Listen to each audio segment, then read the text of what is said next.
Hey everybody, it's Erik Torenberg, co-founder, partner of Village Global, a network-driven venture firm. And this is Venture Stories, a podcast covering topics relating to tech and business with world-leading experts.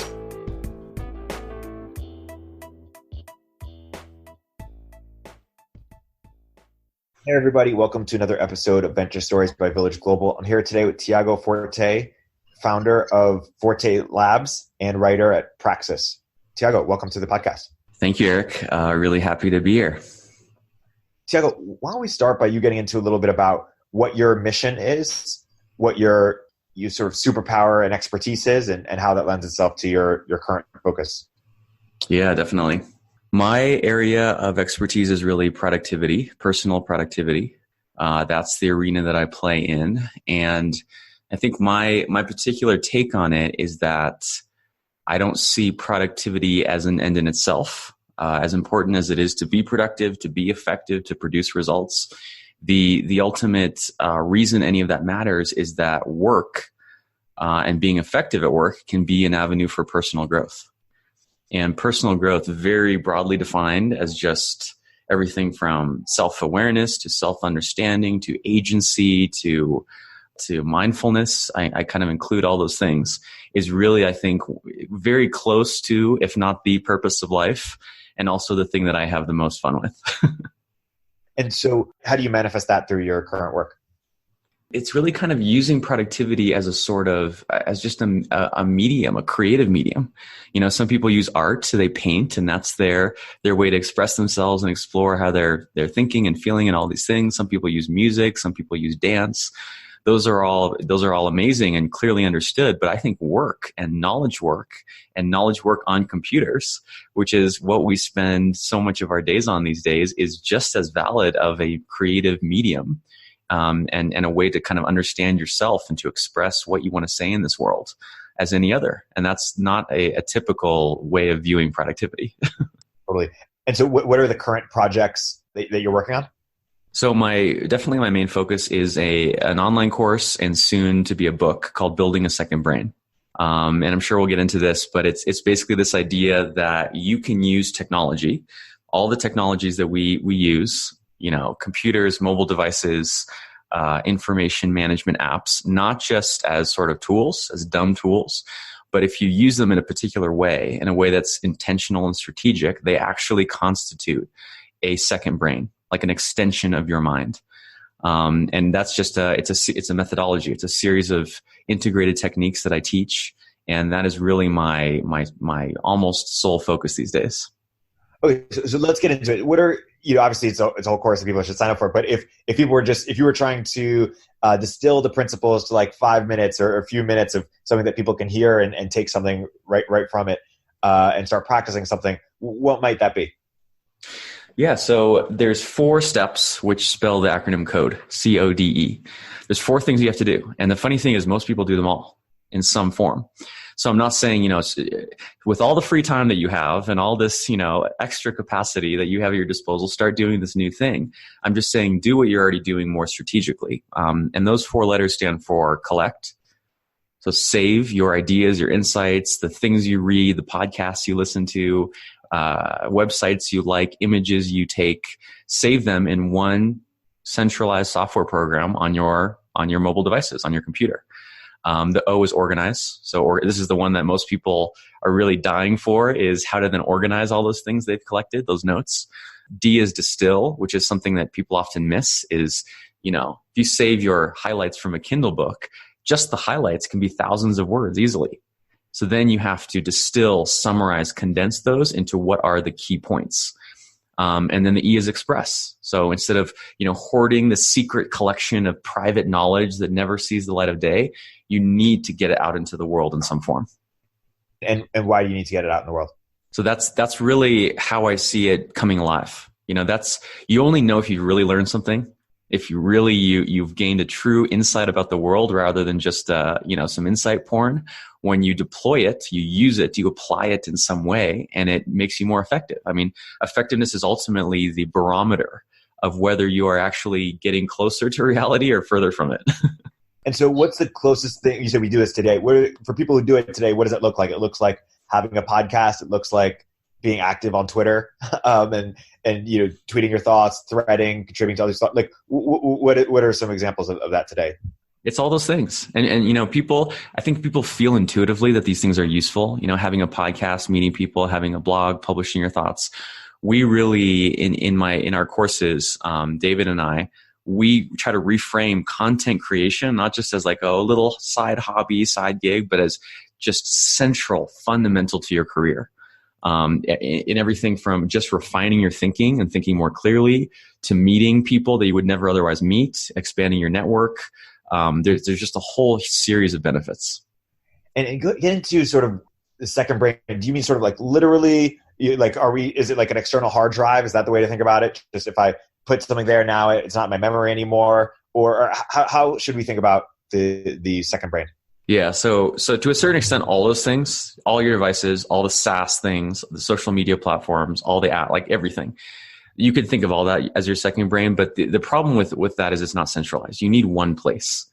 If you can't go one place and search for what you know, I question whether you really know it, right? And so we do work and have people adopt a specific category of apps, which is note-taking apps, digital note-taking apps, which is everything from Evernote is kind of the standard to kind of more recent ones like Notion, Bear. There's Simple Note. There's the old ones made by the big tech companies, Microsoft OneNote, Apple Notes, Google Keep. There's a couple dozen of them. And honestly, they're all fine. They all work. You could imagine sort of, a search engine for like, I think this is maybe what you're trying to build or what you're saying people should have of, every conversation I have, everything I read on the internet or in print, every sort of podcast I listen to. And so there's just an opportunity there, someone has to transcribe that. Someone has to get the like Kindle stuff onto a centralized thing. And then someone has to, you'd be able to highlight articles and put it into this. Like, how does it look across mediums? That's a great analogy. It's like a personal search engine. Think about Google. People often say like, well, why do I need to do this if I can just look up any answer on Google, right? But think about, let's just take investing. If you go to Google right now and say investing advice, what is the quality of the investing advice that's going to come up on that first page? It's just mediocre. Google's good at telling you the right answer for questions that have right answers. And if you ask for anything like advice, wisdom, insights, it gives you really mediocre stuff. And kind of you kind of pointed to this. People are already doing this work. A study just came out. We're spending now more than 11 hours per day consuming media. More than 11 hours per day. We consume, if you convert it all into like data terms, it's more than 30 gigabytes a day that we're already consuming, right? So you don't need to consume any more. In fact, you should consume way less and just spend that extra time, that last 1% to just save, to curate, to collect. And your returns are going to be so much greater. So what's the easiest way to start building a second brain? So that was actually one of the questions we got on Twitter. So this is good. There's a few gateway drugs that I often hook people with because eventually, you can save anything from any source in any place, and it gets kind of overwhelming. One of the most common ones is saving Kindle highlights. That was my gateway drug. You're reading a Kindle book and you see it says popular highlights and you go, oh, I didn't know I could highlight. It's simple. You just put your finger down and make a highlight.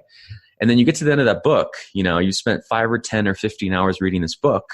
With another 2 minutes, you could just export all those highlights to one place and have a complete compendium of not just the books you've read, but the best parts of the best books you've read. Right? The level of compression is really extraordinary.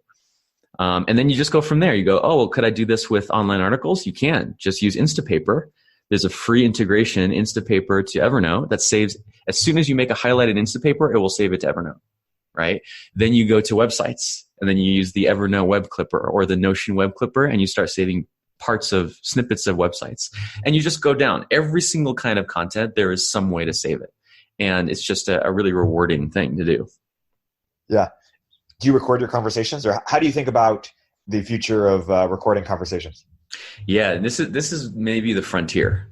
One of the most common questions I get: how do I save podcast excerpts, audiobook experts, conversations? Audio in general is huge, and it's an exciting space because there's no default. There's no like clearly best way. There's some interesting tools like Otter AI is one that I really like. There was like a third-party study of all the audio transcription services, and Otter AI had by a good margin the highest accuracy.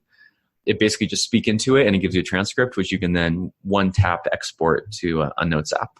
There's other things like Descript, where you can, it not only creates an audio transcript, but then you can go back and by editing the text, the transcript, it changes the audio. So it's like a faster way of editing audio rather than going and listening to the entire thing. Yeah, a lot of interesting experiments, but I think so much consumption is going to audio that now there's intense interest in how to do that. I mean, someone is going to solve it, clearly. Right. One part of transcribing podcasts, the other thing is, we're just recording all conversations so that they're searchable, and sort of the cultural shift that would have to accompany that. We'd have to really believe in the second brain. Yeah, I mean, I do a form of this. I have the default setting on Zoom. We're talking on Zoom now, where it saves every conversation by default that I initiate, right? Those get saved to a designated folder on my computer. Then I have Dropbox, which as soon as that file is saved, it's starting to sync that folder to the cloud, right? So what I do is right when I get off the call, if I want a transcript of any part of it, I'll just say, Gnome, who's my executive assistant, please make a transcript of this recording. He doesn't do it himself. That would be too time consuming. He sends it to a service called Rev, which charges, it's not super cheap. It's like $1 a minute because it's automated plus human transcription. But then at least it's accurate. And so they send me within a few hours a complete, virtually perfect transcript that I can then send to the person or whatever. Because it does cost some money. Why do you do that? Those are in specific situations. So if, let's say, it's a conversation with my lawyer where I need like the exact wording, or for a contract, or if we are working on a partnership with a promotional partner, they need to know like very specifically. It's relatively rare because the cost really needs to come down on that. A second brain is such an interesting concept. Have we thought about that in like, what's a historical analogy or inspiration for this? Is this something that has been in the zeitgeist for a bit? So long. Yeah. I have a very extensive post on this on my blog where I went into the history of note-taking and found it's like this unknown history. I traced it through like, I think 12 or 13 countries going back like 1,000 years or longer. The clearest historical precedent for this kind of note-taking, which is like more creative, like inspiration, inside ideas, is this thing called commonplace books. Yeah, it's this thing. It started like in the Enlightenment and then the Industrial Revolution. Basically, intellectuals, writers, academics, journalists, politicians, they would keep a little notebook, kind of the equivalent of like a moleskin today, with just snippets of random stuff. If they heard a Bible verse, a proverb, or a recipe, an analogy, a story, a historical fact, anything, they would just scribble it. And this is how they became prolific. The great writers and the speech makers, you don't just sit down. This idea of the blank canvas, or you just create from nothing, is totally absurd. So the commonplace is the historical precedent, and that word commonplace goes back to Roman times, where all the records of the Senate or the court would have to be kept in a common place, a centralized place. And that's what I was just saying, where I think you can only call these software programs your second brain if it's in one place, if it's in a centralized program. Right. And what does sort of that imply about the role of memory, right? In the last decade, some people have lamented that our memories are a lot worse than they used to be. I guess I'm curious, what do we misunderstand or not appreciate as much about the role of memory, and what should it be going forward? Should I make peace that I don't have a great memory because I have this second brain, or how should I think about memory? Oh man. Yeah. Memory is deep. My perspective on memory is that it's simultaneously overrated and underrated. Well, let me start with underrated. It's underrated in that who you are is your memory. Like if I just pressed a button and erased your memory, you had no past, no sense of your history, your family, your experiences, you would just be nothing. You would be a blank slate. Like your identity is fundamentally rooted in your memory. And so having access to those things is like, it's really crazy to me how people just kind of let things come in one ear and out the other.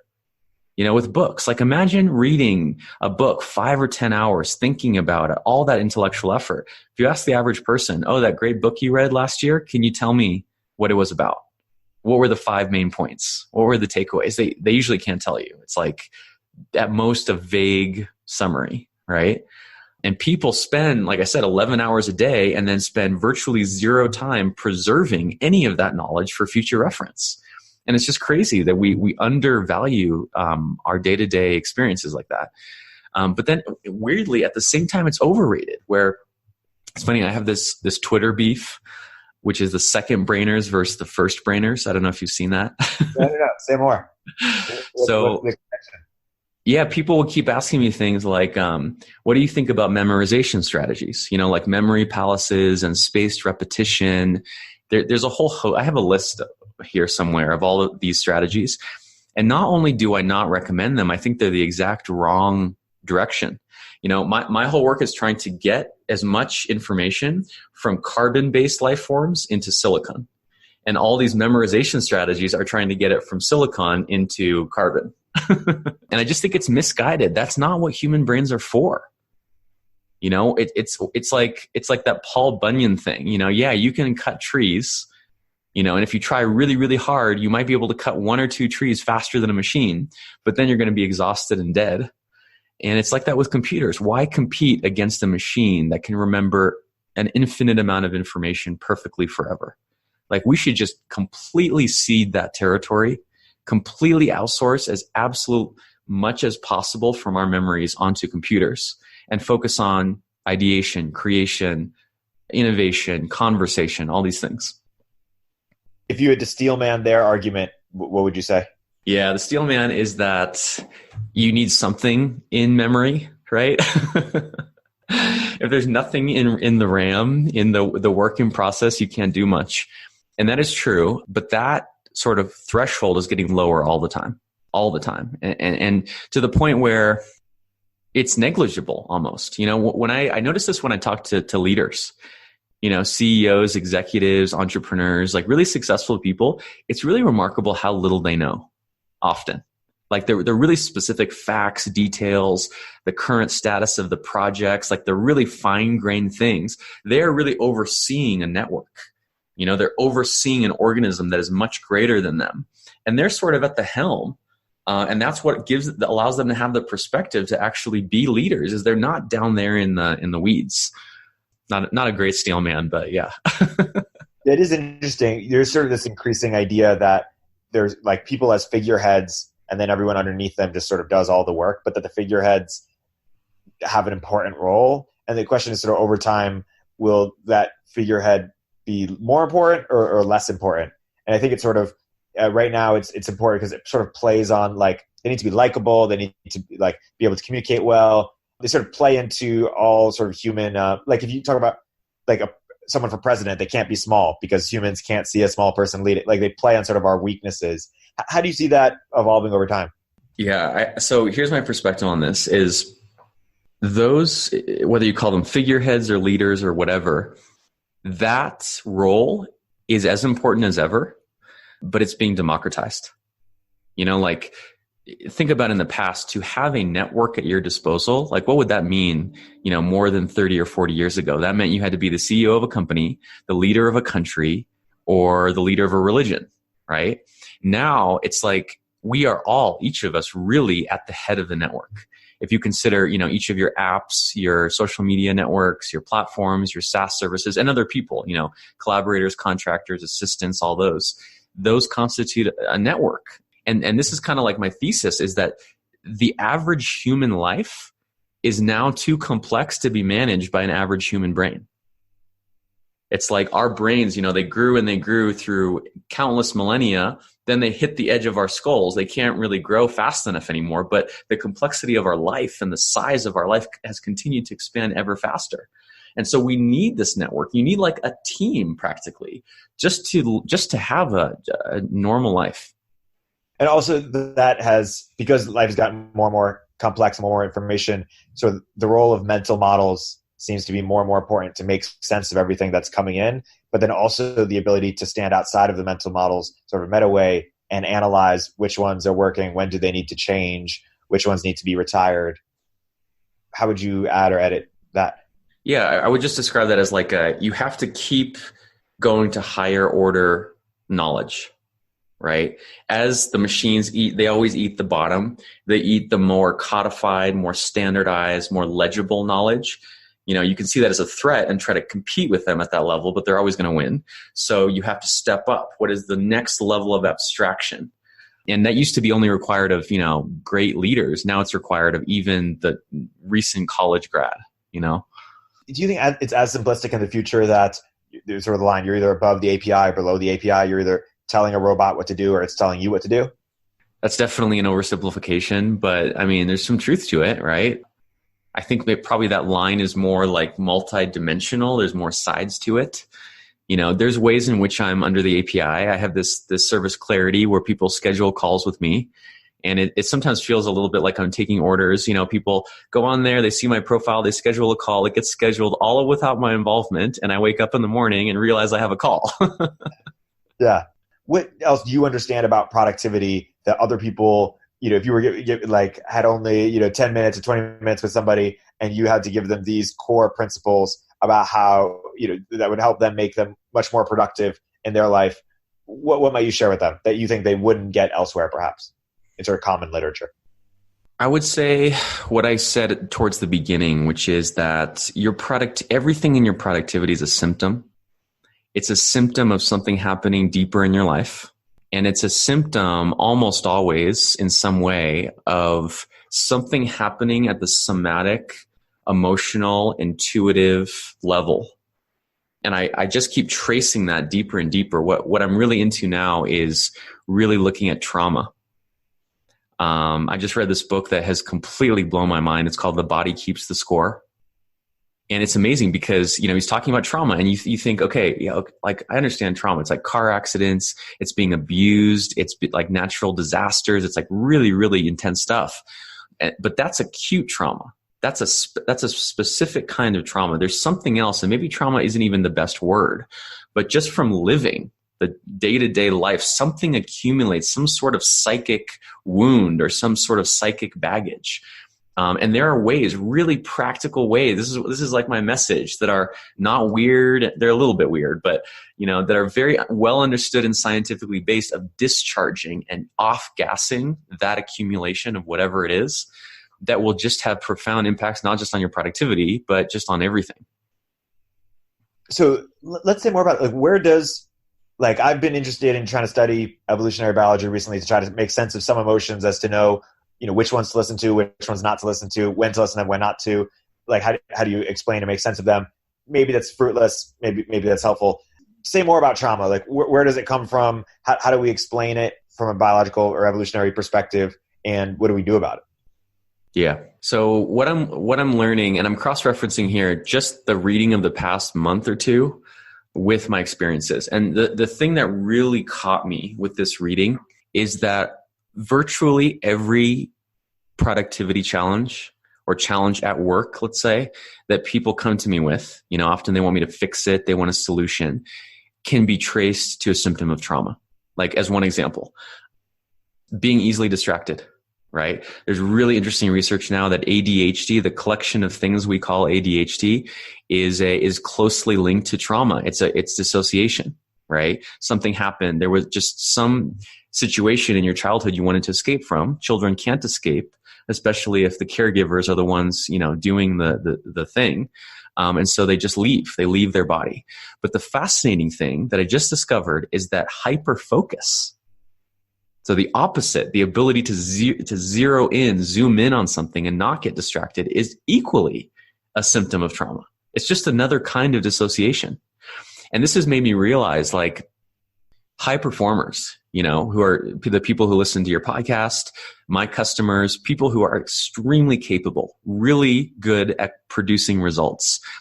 They are, maybe even more they have trauma.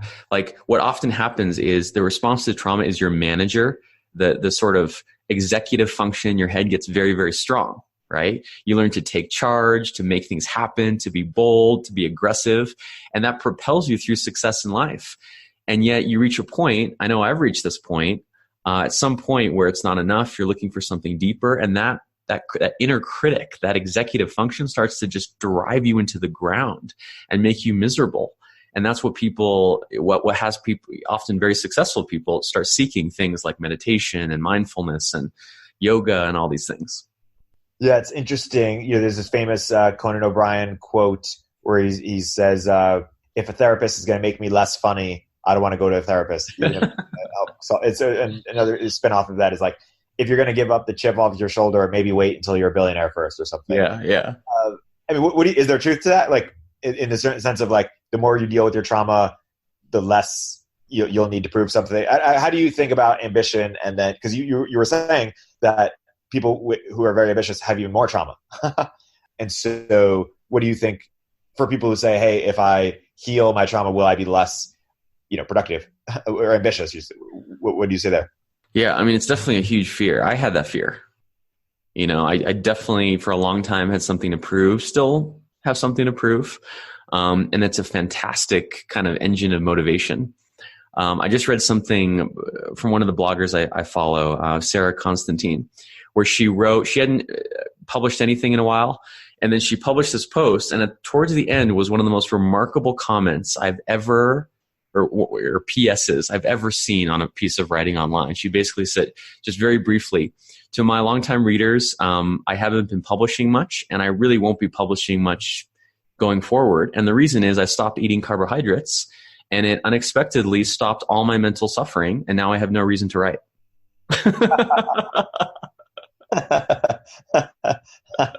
That's amazing. And she's such a rational, down-to-earth person that isn't prone to saying stuff like that I was just like, for a whole day, I was like almost like depressed. I'm like, oh my God, is this the price I'm going to have to pay for healing myself? But from what I've seen, and I'm still exploring this, I think you get to keep your superpowers. Okay. I think that the skills and the knowledge you develop from that, they stick around. But the key difference is they become your choice rather than a compulsion, right? You choose to deploy that skill or that knowledge when it suits you rather than it choosing you and rather than it forcing you to do things. So say more about how, you've read this in the last few months, how that's changed your understanding of how to be more productive, or how it changes how you view productivity in a micro sense or a macro sense, or what that means for you going forward in your work. Yeah. And this is very much my edge right now, is really making personal growth not like a little fun side hobby of my work, which it's always been. It's been just like a sort of the behind the scenes stuff, the little side stuff. But then, looking at my blog analytics, which always tells the truth, and seeing that my very few personal growth posts, on different things, on experiences I've had, on courses I've taken, on different treatments or modalities I've tried, that they outrank my productivity stuff, and I'm even amidst a crowd that is so productivity obsessed, I'm really considering what it would look like to pivot into that hard and to, I don't know, be trained in some of these modalities, or at least host them or refer people to them, because I'm just so committed to the root. I always need to go to the root, and it seems like this stuff is really much closer to the root than like how do you check your email, or which to-do app do you use? But is it superhuman or is it cheap? So unpack what you mean by modalities for the audience. Yeah. So in this book, he very helpfully breaks it down. There's essentially three ways. There's three groups. One is essentially talking. So there's like talk therapy is obviously the clear one, but all sorts of like cognitive, mental model, rationality based, conceptual things. There's courses like this, like Landmark is one. Coaching is often this, deconstructing kind of the way you're thinking. And those are wonderful. That's often where people start, but it's conceptual, and the mind can never convince the body really of anything, right? The second group is essentially chemical. So it's psychedelics, it's mushrooms, it's psilocybin, it's all those things, or alternatively, medication, right? Also hugely effective. Like each one of these is equally important, right? No one of them is correct or the best. But the third one is by far the least known. And I think in some ways could be the most powerful. And it's body-based, it's somatic. So essentially it's like kind of going to the firmware. It's like going to the lowest level and changing your basic bodily functions. And that includes everything from breath work. It includes like massage and certain kinds of body work, Reiki, and also anger work, which is this whole realm of like acting out the same situation where you were traumatized, but turning yourself from a victim into like actually standing up for yourself and sort of rewriting the story of what happened. Yeah. And so which of those have you taken up since reading or would recommend to others? Like anger work. Unpack what is anger work? What does that look like? And what has that changed for you? So this was a course I took about a month ago, and it's really about, first, there's a conceptual side, which is anger is maybe the most stigmatized feeling in our culture, right? There's almost no appropriate place to express anger, maybe like boxing or something. And we practice this in the course. I've now adopted it once a week on Thursdays. I go to our extra bedroom and I have a tennis racket and a cushion. And for like 10 minutes, I just wail on this cushion and I just let it all out. It's like kind of like primal scream. A lot of people have heard about this realm. And this is a thing. It's really, there's a woman in San Francisco who works with clients on this. She has a whole anger center where you just go and like break stuff and hit stuff and just let it out. And what it does is it just, anger, anything you repress has negative impacts. Anything. Every emotion is appropriate, is okay, is acceptable to have. It just needs to be like I said, expressed and let go. And so when I do it, I just feel so at peace. I feel more sort of connected, like all parts are in alignment. Really what anger gives you, like if you want to boil it down, is clarity and determination.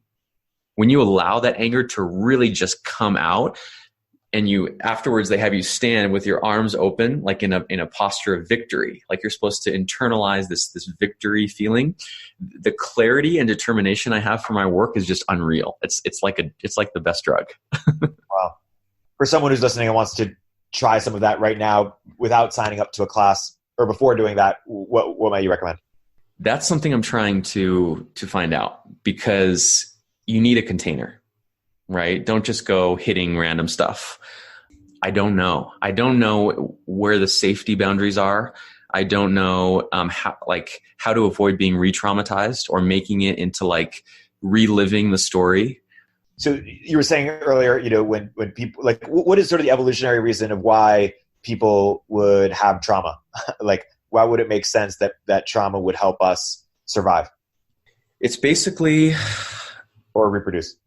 Yeah, totally. It really is the training of our nervous system. Our nervous system among all animals is the most malleable. We can grow up in any culture, any situation, any language, and we just have our nervous system wired. And so one of the main traits of trauma is hypervigilance, right? You develop this just hyper attentiveness to any source of danger, any threat. Which you can imagine how that's evolutionarily advantageous, right? You're just on guard. The problem is being hypervigilant makes it hard to enjoy life, right? It's hard to get close to people when you're constantly wondering if they're going to screw you over. It's hard to be intimate with someone. It's hard to be vulnerable and build trust with a group. That phenomenon of hypervigilance has really been profound for me. It is interesting. Going back to second brain, what I've been really interested in is the idea of sort of a global brain or collective brain, or sort of like wiki style. It's sort of a shame that we're having a conversation and maybe Dave Perel's having a conversation on a similar topic with somebody else that sort of builds on some of the points we're making, and someone's written about this and someone else is having a podcast and someone else is tweeting, and it's a shame that we're all not building off of each other all the time in some way. And Twitter is some manifestation of that when you quote tweet other people, and sort of like GitHub for thinking in some ways.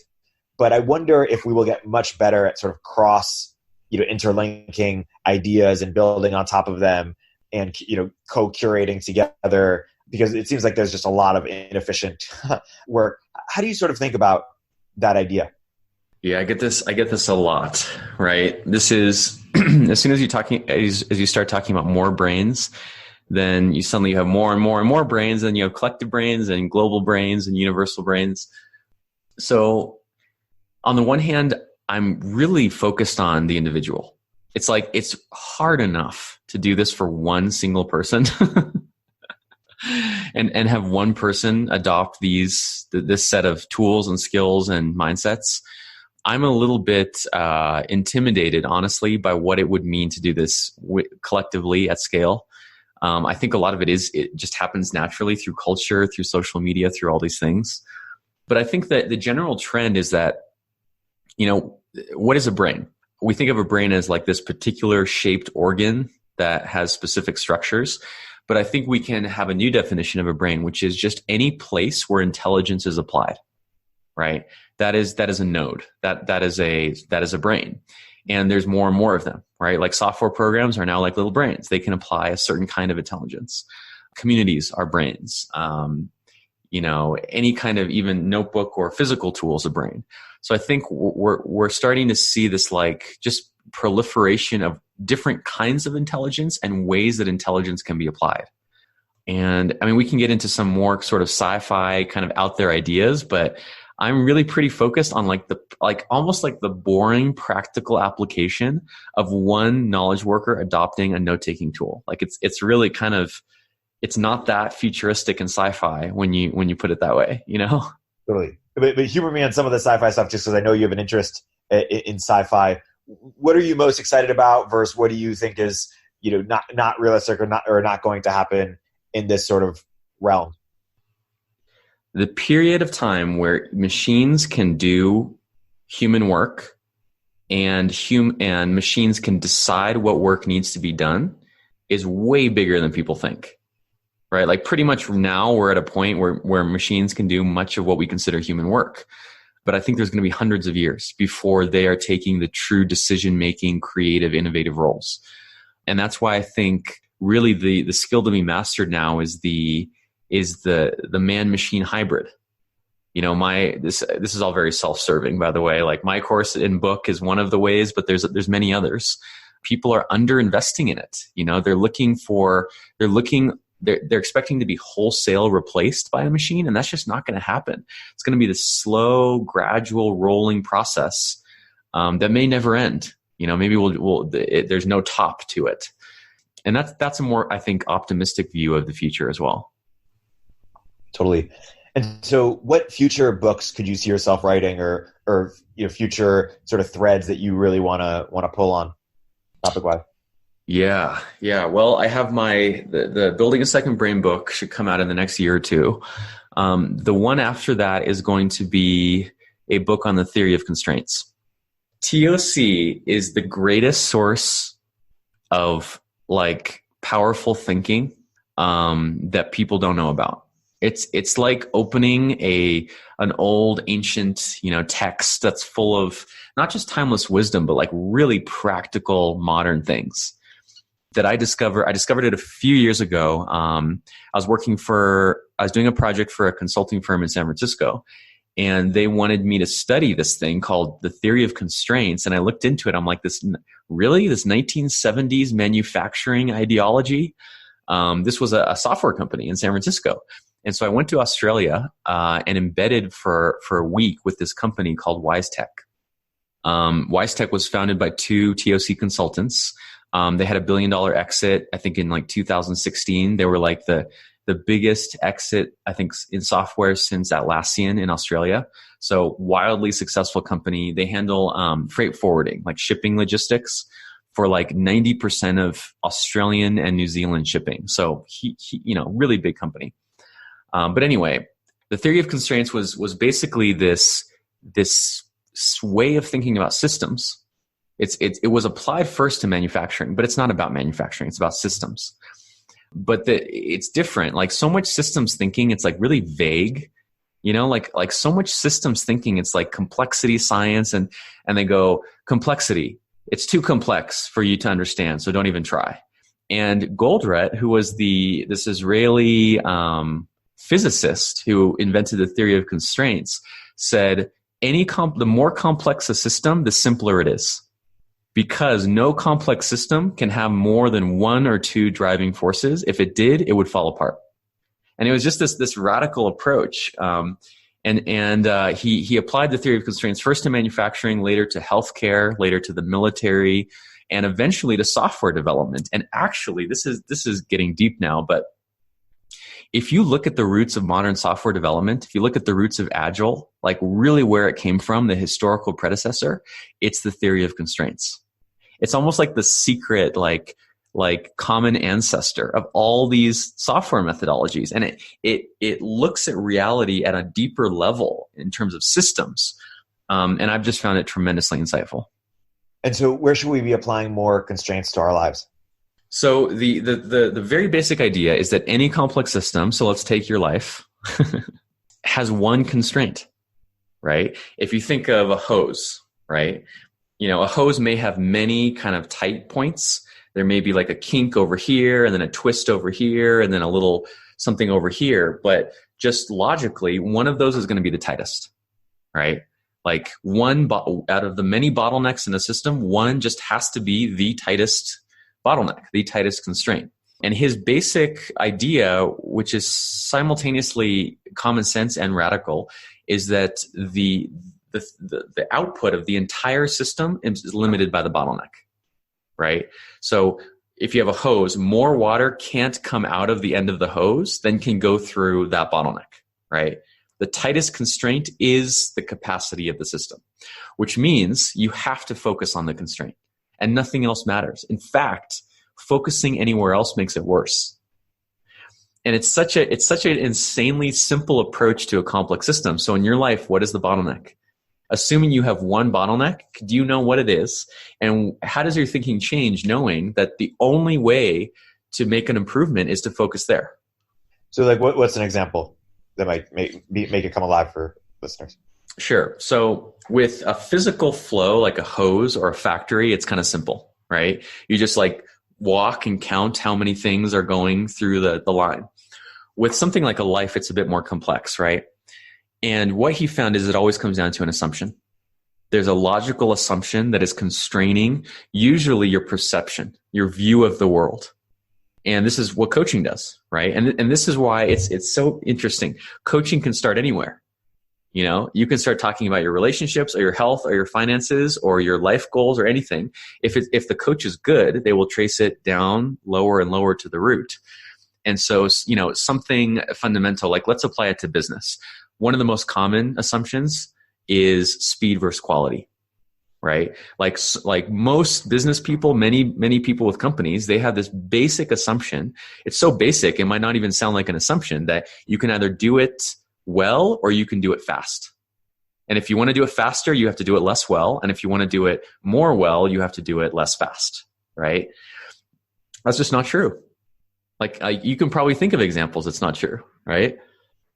Well, I was thinking of a sort of different example, which is if you focus on the bottlenecks versus like, when is it bottlenecks versus doubling down on your strengths in terms of like, let's say I'm this amazing developer, amazing communicator, amazing mathematician, and bottleneck is, it's hard for me to work with people. I have all sorts of weaknesses that are holding me back. But if I was the world-class mathematician or communicator or whatever, I could just get away with it. Or maybe that's a bad example. Or I could bring people on.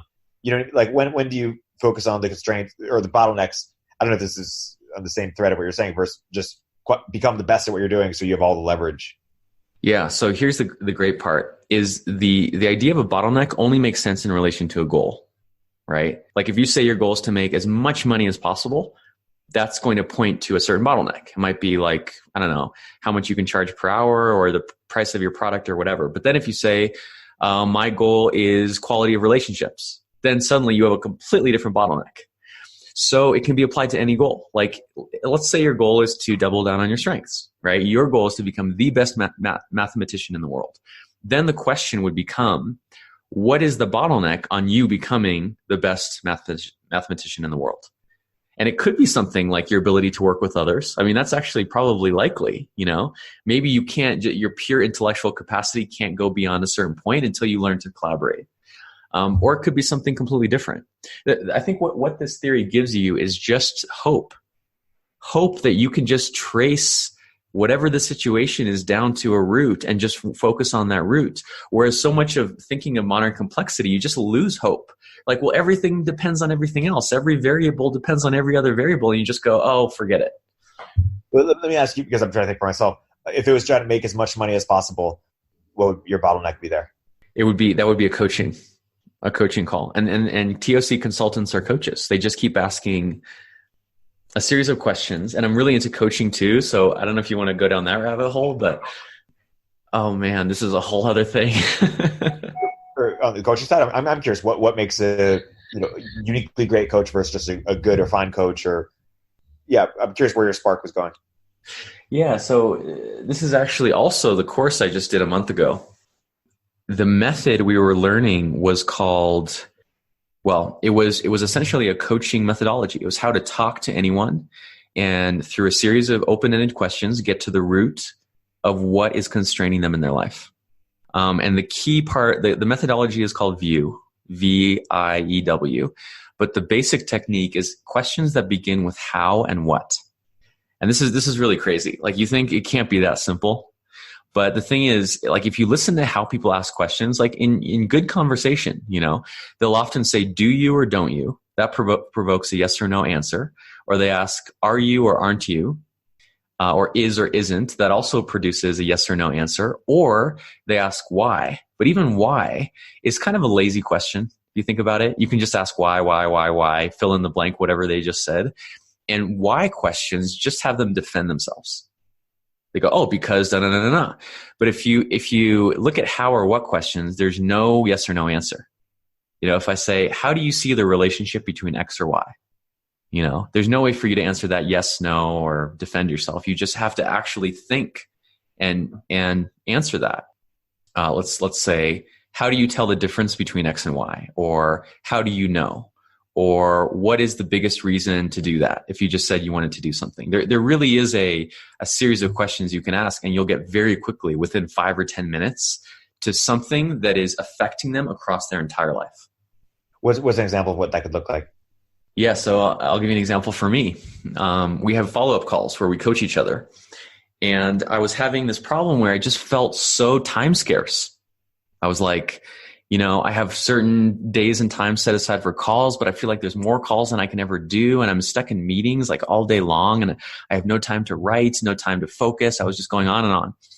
And one of the other people, one of the graduates, kind of led me through a series of questions. And I forget the particular sequence, but what I got to was that I don't value my own time. And so here's the cycle is I don't value my own time because I have a pattern really, which is a somatic pattern, which is, the first 4 or 5 years of being self-employed, I was just broke every single month trying to pay the rent, every project hand to mouth. Right. And so I internalized this thing of throwing my time at things. Right. If someone wanted to hire me for like pennies, I would just spend all the time in the world. If someone wanted me to fly to the other side of the country to speak at an event and didn't want to pay me, okay, fine, I'll do it. Right? It's like to succeed, I felt like I had to lower my own valuation of my time. A few years later, now that I don't have to do that, the pattern is repeating. So what do? I don't value my own time. I give it away. So some random person says, oh, can I meet with you for an hour? I say yes, because I don't value my time. So I give it to them. But then once the call is finished, I resent them. And I resent all the people that I've scheduled calls with, even though I'm the one saying yes. And the pattern just keeps repeating itself, right? And when I felt like, it took me a few minutes, but when I felt the words came out of my mouth, it was like my body speaking, I don't value my own time. It was like, when something just like hits you in the chest, it's like an emotional thing. I was like, shit, I'm the one that's been creating this. It's no one else's fault but mine. So what do you do about that?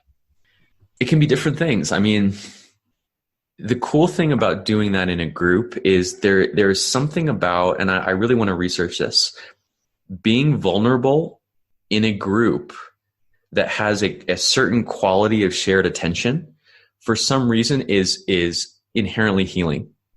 Like, I don't know how this can work, but it's almost like our deep neural structures can be changed in a moment. As long as we have a group of people who accept us and love us and have empathy toward us, just seeing us. There's something about being seen, being truly seen. So in that case, I didn't have to go like implement it and develop a strategic plan. I just looked at my calendar and I just made a decision right in that moment to not do that anymore. And it's held. It's been a few weeks. Yeah, it is interesting. I sort of have this, a segue into broader conversation of just reality and making sense of things in general. I know you went on a podcast recently called Design Your Own Reality. I have this sort of pet theory that the sort of need to be seen or understood has risen as we have all gone into our own realities. And what I mean by that is, or more so than we have, what I mean by that is, Walter Cronkite used to tell us what was happening in the world, and then we would all have the same sense of what was happening, and then multiple channels, and then the internet. And now we all are in our own sort of, like, no one person gets the same information data. And so they're all operating under different, data and making different interpretations from it. And so the need to be seen and understood is just recognized sort of that you're not going crazy, that you're not crazy. And so how do you think about reality, truth, meaning in a world where we are all seeing, different data? Yeah, man, it's a big thing. I think the way I see that is it's like, okay, yeah, we're all descending each into our own filter, deeper, more and more siloed all the time. But I don't see it as completely negative, because I think the value of people who can traverse those silos is getting higher and higher, right? The bridge makers, the bridge builders, like bridge making used to be like between entire countries, from the United States to Kenya. That was this chasm that had to be bridged. Now it's like my next door neighbor has a fundamentally different view of the world. And so I think the returns of being all the skills involved in that, from seeing things, in a different way, to being able to empathize, to being able to connect with people's shared humanity, all these much more intuitive, emotional, embodied senses, far from being devalued because we're spending so much time online, they're being more valued because that's what allows us to overcome the silos. It's the only thing that allows us to overcome the silos. Totally. How do you expect that will change, if at all, moving forward? Seems like it's going to continue. Seems like there's going to be a combination of breaking points. Hope they're not too violent. Hope it's not too catastrophic. But I mean, in history, there's always breaking points. I think those breaking points are often accompanied by a pendulum. I really see history as pendula, which hopefully takes us in a different direction, rebalances itself, recalibrates. I really see my work as, this ability to have a reality distortion field, which people talk about, to create your own reality, has been framed as a negative. Like, oh yeah, certain nefarious politicians and, dictators and bad media conglomerates are doing it. I kind of see building a second brain as giving everyone that ability. When you can systematically collect raw material, stories, imagery, archetypes, all this like deep stuff, you can reconstitute it into new content, new stories, new experiences, and deploy that at scale through the internet. You become a little world builder, a little reality creator. I kind of see myself as an arms dealer for smart people, an arms dealer for the internet, just handing out the weapons. And I guess I believe that's on balance, that's going to make the world better, because I do think people are fundamentally good on balance. If capabilities are spread around democratically, this is, I think, the history of technology. It tends toward the good. And I hope that continues. So there's a second brain, and we mostly focus on sort of information and knowledge. I'm curious how you think about emotions, the role of emotions in the second brain. Is it like a second heart, or a second brain that stores emotions or memories in an interesting way that helps us, reconstitute or reconfigure meaning in some way? How do you think about that? Yeah, in fact, I think you can view technology as the extension of each and every one of our capabilities and senses. All the physical tools are extensions of our hands. All our transportation is extensions of our feet. Each one of our senses has their own visual extensions, auditory extensions. I just saw my wife teaches an online course on how to apply for the Fulbright Fellowship. So she sees all these applications for research. And she just saw this one that was a woman that is studying the digitization of smells. right? Because that's the one sense, maybe along with taste, that can't be, easily digitized and transported across the earth, is smell and taste. I think the mind is now joining that group with the internet. It's like almost late to the party. Wow. Yeah, that's really interesting. How does it make us think about, or how does that a second brain start change the idea of what is a self? Yeah, this is something I'm really interested in these days. I think it clearly means the self has to be redefined. I just saw this paper or this study where the part of your brain that essentially maps where the limits of your body are, right? So like, where does your shoulder end? Where does your hand end? I forget what the part of the brain is called. I can send you the link afterwards. But when you use a tool, so you pick up a hammer or a screwdriver and then you use it to do something, that part of the brain remaps to include the tool. And you can probably tell this, like, when you have a screwdriver and you're like reaching around something where you can't even see, you can poke and you can touch as if that's your hand. It's very natural for that sense of self to be extended.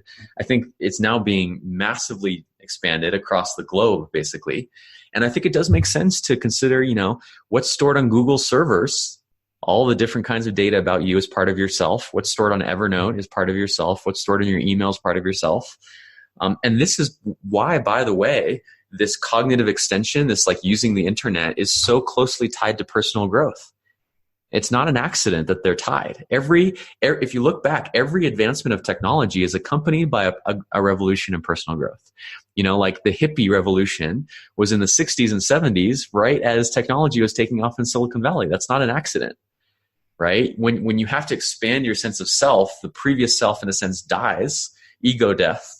You have to then have a new concept of self, and technology is now driving that much. Technology is now doing what the pace of innovation that religion used to do over thousands of years is now happening every few years. And so what does that mean for the role that religion used to play? Is that kind of unbundled, or what happens? That need that religion fills, how do we get it elsewhere, or do we not get it? I think religion becomes our most important teacher. I mean, you see this. I just saw on Twitter, someone was like, some tech leader was like, in my whole life, I've never seen people my age and who are, secular like me as open to religion as they are now. There's Jordan Peterson and all his people. I know they're super controversial, but they're borrowing useful things from religion. I just heard about secular or atheist Christians who use all the things of Christianity minus that one little belief that Jesus was God. Religion is becoming this like research, this like historical research lab. And this is one reason I just posted 2 things about public libraries. One of them is a case study. We just did a big project the past year with it's actually the public library across the street from Trump's golf course in Palm Beach, Florida, which was funny. But libraries are these like temples of knowledge. That's what they are. You go in and you venerate and you worship and you acquire and you commune with knowledge. And so part of my writing was really strongly advocating, people have this idea we don't need libraries. Everything is on the internet. That couldn't be farther from the truth. We need to support libraries. We need to continue investing in them. But that's one example where a sort of secular religion, I think, is forming around stuff like insight and knowledge. So say more, what is the role of the library in the future? What is the role of the librarian in the future? And how does that evolve over time? I think libraries are just so perfectly positioned. There's more than 100,000 libraries in the United States. Every little community you think about, places that the internet has barely begun to change. Places where new ideas don't have many ways to enter. Right? It's like this incredibly embedded institution. People trust librarians more than any profession except nurses. They haven't been casualties of the information war. No one thinks librarians are on the right or the left or are biased. They really, and it's true, they really are unbiased. They want all sides of the debate to be heard. That's their goal. So I think they're just going to become important to socialize this new way of living. This new internet-centric, digital nomad, very online way of living, which I think is going to continue to increase. Libraries are going to become sort of these like digital nomad embassies. How is it with libraries? They store memory or collective memory. I mean, one thing you said before this call is that memory is paradoxically low value yet essential to our identity. Talk a little bit about that. Yeah, so half my post is us getting to know this library system. We touched down. We spent a whole day touring 2 or 3 branches of this network, and it's funny because I thought I was a pretty library loyal person. Like I go to libraries quite often. And yet what we were introduced to was this like very technologically savvy. They have talking books on tape. They have ebooks. They have audiobooks growing like crazy. They check out internet Wi-Fi hotspots for people who are traveling or who don't have Wi-Fi. They're very, website centric. They have announcements. They have online groups, all these things. And I think it's funny. I sent that post to different librarians that I know on Twitter to get feedback, and they were like, duh, like this has been going on forever. Like people just don't know. And it's funny, the people who least know about this are the techies who only access things online and don't go into libraries. Normal, quote unquote, normies know about the services that the library offers. It's this really weird inversion where the most techie people are the least in favor of libraries in some cases because they just don't know that they have adapted to the modern age. Say a little bit more about what you understand about how people construct meaning or how they have historically as it relates to how they will in the future in a second brain world and largely digital world. Like how do you think about meaning making, meaning storing? Yeah, I think it's definitely a job that's devolving to the individuals. Maybe 95% of meaning used to just be provided by your local neighborhood institutions. Now it's maybe like 40%, 30%. I don't know. That is introducing a cognitive load. When I talk about the complexity of a human life, it's not just that we're like being more complex. Many people are living just superficially the same kind of life that their parents or their grandparents lived. The issue is that so much of the default support structure is just gone, right? So to just have this normal job in a normal neighborhood and take your kids to soccer practice and do just the most kind of average things just require now more invention and improvisation. They actually require you to choose a way to do that. And I think that's well understood. But I think the thing with meaning making is like it's almost entirely social. In fact, knowledge is almost entirely social to a degree that we've made huge advancements we're still discovering, right? I think it's kind of like they say 90% of communication is body language, and that percentage keeps going up. I think it's that way with knowledge, where we're soon going to discover like 90%, 95% of the way people acquire genuine new knowledge is just looking at the people around them. They look at what other people are doing and they see how it's working for them. And that means, knowledge creation and sort of distribution is not so much about starting a podcast or having a better Twitter account or a blog as important as those things are. It's about packaging. And I'm seeing this with the book publishing process. The level of simplicity that I have to get my ideas to have a publisher even be interested in looking at it is awe-inspiring. I mean, it's crazy. It's like you really have to boil things down to like something a fifth grader would understand. And that is what publishers know people are able to assimilate. That is what is going to go in the bookstores and the libraries and the airports. And people like you and I, we don't realize the bubble we're in, I think, a lot of the time. We're like, 5 bubbles deep into the hyper intellectual, insight driven kind of people.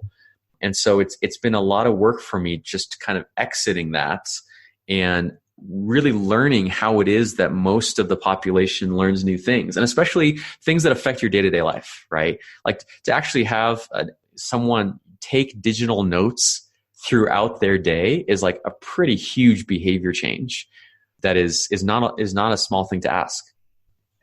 Your blog is called Praxis. And so what does Praxis mean again? It's something about learning, right? It's kind of just the technical side or the practice of the actual implementation. What do you think you create courses? What do you think you uniquely understand about how people learn or how people should teach that others would benefit from? Oh yeah. Online courses is one of my like top things. I really think people do not get what is happening.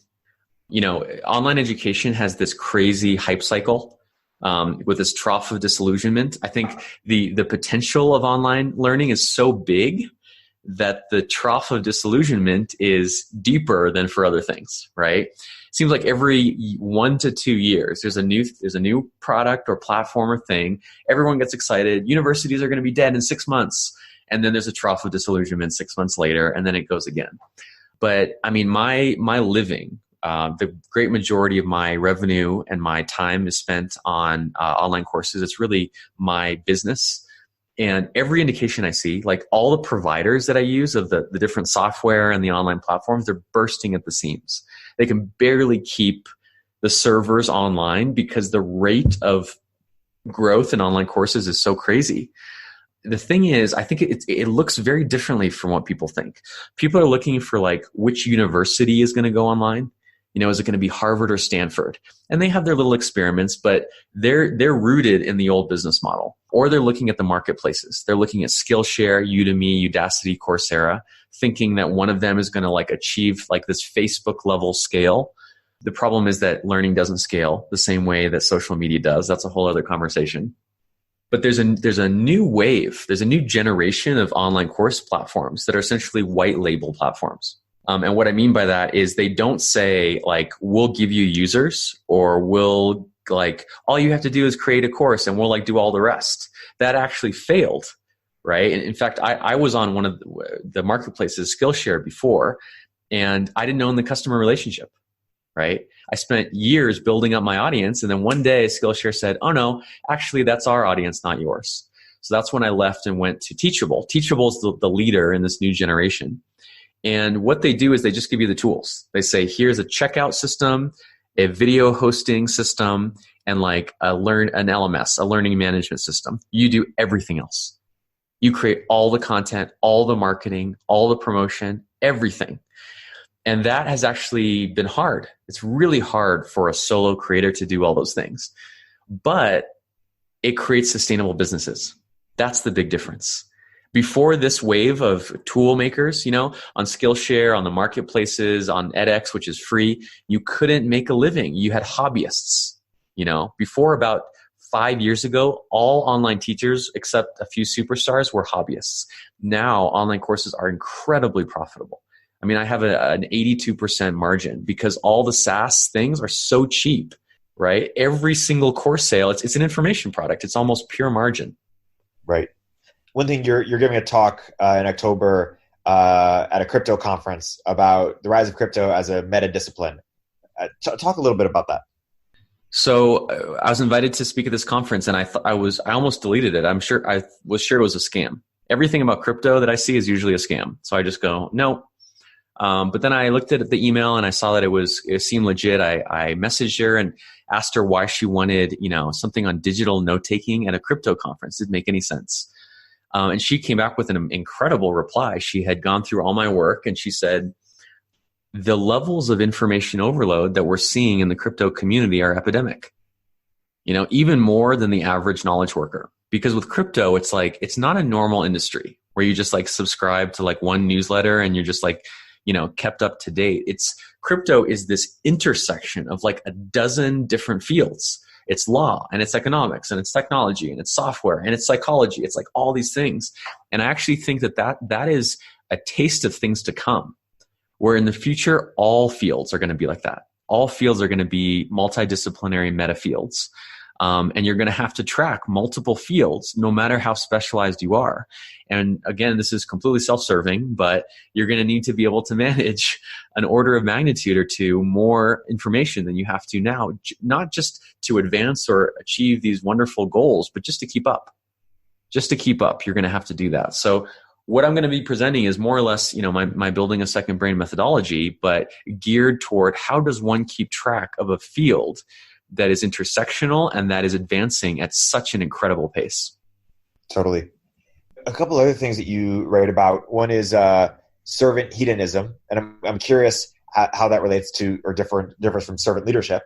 And then also pleasure as a organizing principle. And I'm curious how you sort of differentiate between pleasure and meaning, or if you differentiate at all. Yeah, this has been a kind of a kick that I've been on the past few months. Started with a book I read by an activist named Adrienne Marie Brown. It's called Pleasure Activism. And her previous book, Emergent Strategy, which were amazing. I have a summary of Emergent Strategy on my blog. Then it went to a few other sources. But basically, I think there's something where work is so this is related to our previous conversation. Work is getting so creative, right? It's like the percentage of work that needs to be creative is increasing all the time, and soon, if not already, completely dominates. Right? There just won't be tasks left for humans that don't involve creativity. That it's necessitating us getting in touch with the inherent pleasure of work. Right? Like you can't really do creative work like a robot. You can't really do it in a rote way. It just doesn't work. It doesn't come out well. Right? So it's almost like what I saw my dad having to deal with. My dad is an artist. He's a painter. So like my whole model this has been a profound influence on me. My whole model of work all growing up was that, of course, your work is your passion and also your craft and also your source of income. It's all mixed up. Right. And my dad would paint every day in the studio, but he would have to like constantly find new sources of inspiration, constantly have creative breakthroughs and, get around creative blockages. It was like personal growth and creative expression was an inherent part of his work. And so it's almost like I saw how the future would be, how it is now, basically, by watching my dad work as an artist. And people hate hearing this, but we're all artists now. Like we're all kind of doing a kind of a form of art. And one of those things that you have to get in touch with is pleasure. If you can't get in touch with the essential pleasure of work, find that flow, find the edge that actually is the balance between uncertainty and certainty, then you're really never going to excel, I think. And I'm curious how you think about sort of pleasure and meaning. I like the word pleasure because it's like if you use other words like purpose or passion or meaning, it's like there's sort of this utilitarian element. Like, there needs to be an end, right? Yeah, you may enjoy it, but there needs to be some utilitarian, objective value creation purpose. And there's this thing I'm starting to just like realize or learn that human lives cannot be the means to an end. Right? Like even especially your own. I see this with startup founders and entrepreneurs. They like boil down their life to this like utility function where their only purpose is to make this company work. And I think that it devalues their life. And in a way where they lose all the joy, they lose all the satisfaction. Even when they reach a goal, they raise a new round of funding, they feel nothing. There's no pleasure in it. They have an exit. Like when I talk to people I know that have exited, it's like devastating much of the time. Yeah, they're happy, but like, they devastated their peace of mind through the process of building that company. And so I like pleasure because it's just like, it's shameless. It's completely, there's no justification. There's no utility. You are the purpose. You are the end and the means. What matters is human pleasure. And starting to look at everything, productivity, even like climate change through that. Like who cares if we fix the climate and save the earth and everyone is miserable? Like what's the point, right? The purpose of fixing the climate is human joy and human flourishing. So that starts to get very metaphysical, but that's sort of my own philosophical journey. Yeah. I like the word flourishing. It's broad because pleasure could sometimes be seen as short-term versus as opposed to long-term or medium term, or something could be pleasurable in the short term, but like cheating on your wife or something, but could lead to disastrous consequences long term. Yeah. So the way that Adrienne Marie Brown says this, I love. She's like, if you really commit to pleasure, you realize that many of the things we think are pleasurable are quite shallow. Social media, watching Netflix, smoking, junk food, like. It's like the hamburger. It's halfway through eating the hamburger. It doesn't even taste good at all. Yeah. And so actually, if we redouble our commitment to pleasure, then suddenly it starts to incorporate our values, right? It starts to incorporate treating others well, which is really treating others well is the ultimate high. It's like really having a positive impact on someone's life. This is servant hedonism. right? The reason I insist on the word hedonism is seeing someone's eyes light up because you just unleashed something for them. It's just like, it's ecstasy. It's pure ecstasy. And I can't think of anything more pleasurable than that. On that note, my guest today has been Tiago Forte. Tiago, it's been a fantastic episode. Thank you so much for coming to the podcast. Of course. My pleasure. If you want to go deeper in Tiago's work, follow him at Forte Labs on Twitter. Check him out, fortelabs.co, praxis.fortelabs.co, and his newsletter, of course, fortelabs.co/subscribe. Tiago, thank you. Thank you so much, Erik.